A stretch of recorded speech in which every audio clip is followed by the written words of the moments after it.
핵심은 그겁니다. 내년에 두들겨 마실 거냐, 올해 두들겨.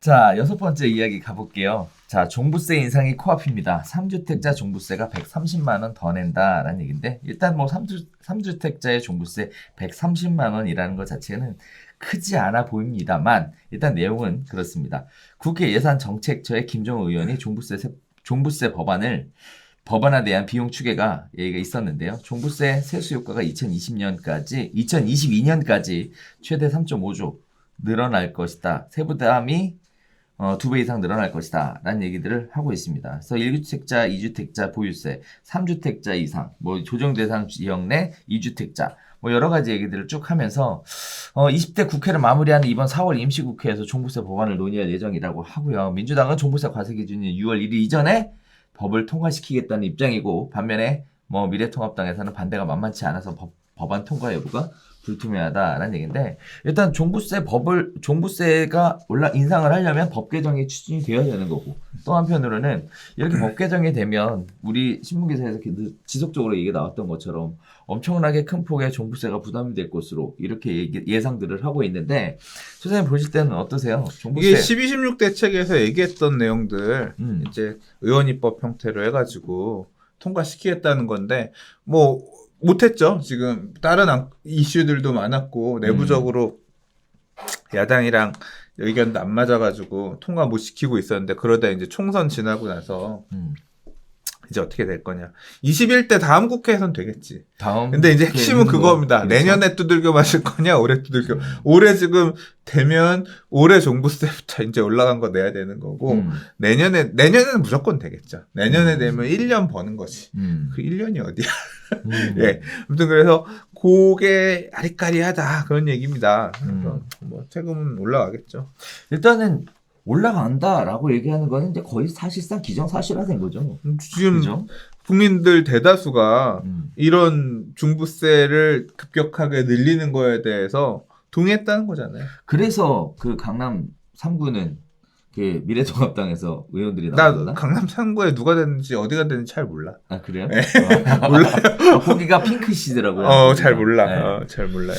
이런 부분들이 그분들한테는 굉장히 부담이었겠네. 한편으로는. 물론 뭐 그것만 영향을 미치는 않았겠지만. 아무튼 뭐 이번 선거에서 얘기했던 부분 중에 1주택자의 경우에는 종부세 감경 법안 포함하겠다라고 하는 그런 것들도 이제 포함해서 아마 논의하지 않을까 싶고. 그 12, 16 대책에 나왔던 거를 시행하겠다는 거잖아요. 네. 사실. 그리고 12, 16에서 얘기한 거 이상으로도 고민해 보겠다라고 했는데 뭐 그거 포함할지 안 할지 모르겠어요. 근데 아무튼 어떻게 개정 법률안이 그건 이제 또 요번에 이건 입법 발의된 거니까 추가해서 또 넣겠지. 이 얘기가 나오면 주택을 지속적으로 보유한다라는 것 자체에 대한 부담을 늘려줌으로 인해서 장기 보유에 대한 어떤 혜택이나 메리트 이런 것들을 좀 줄여주려고 하는 것 같은데, 이런 부분들이 진짜 시장에도 영향을 미칠까요?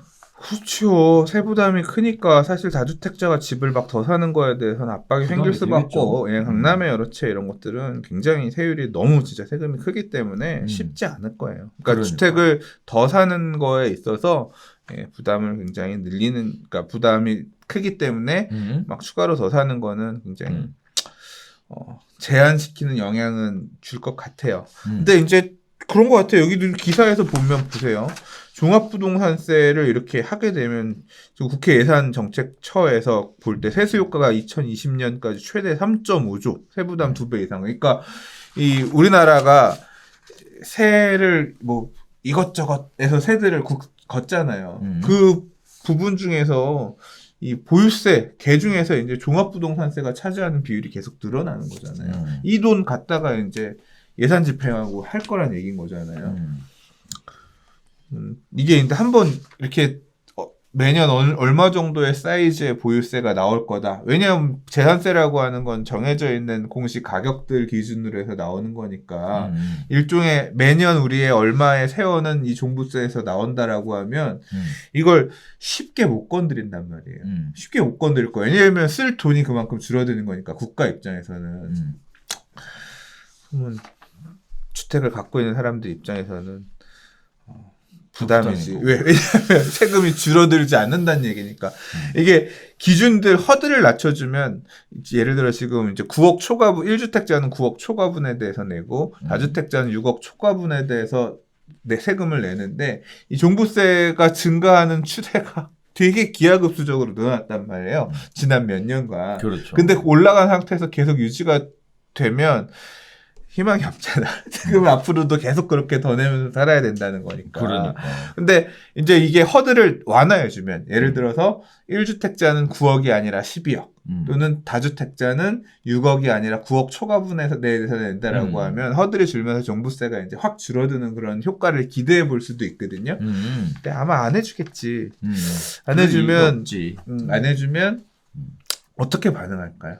그러니까 말이에요. 어쨌든 부담 엄청 될 것 같아요. 근데 엄청 되는데 확실한 건 있어요. 뭐야? 장기적으로 다주택자들은 세입자에게 조세 전가를 할 겁니다. 이렇게 늘어나는 임대료는 난 세금이 너무 많아서 월세를 좀 더 올려야 될 거예요. 뭐 그걸 되게 희망할 거야. 근데 저금리하에서는 또 임대료 올리는 것도 되게 한계가 있어서 경기가 살아나지 않는 상황에서는 임대료 조세 전가가 쉽지 않을 거지만 반대로 또 주택 공급이 제한적인 상황에서는 그 임대료를 내고 살아야 될 수밖에 없는 그런 상황이 될 수도 있을 거거든요.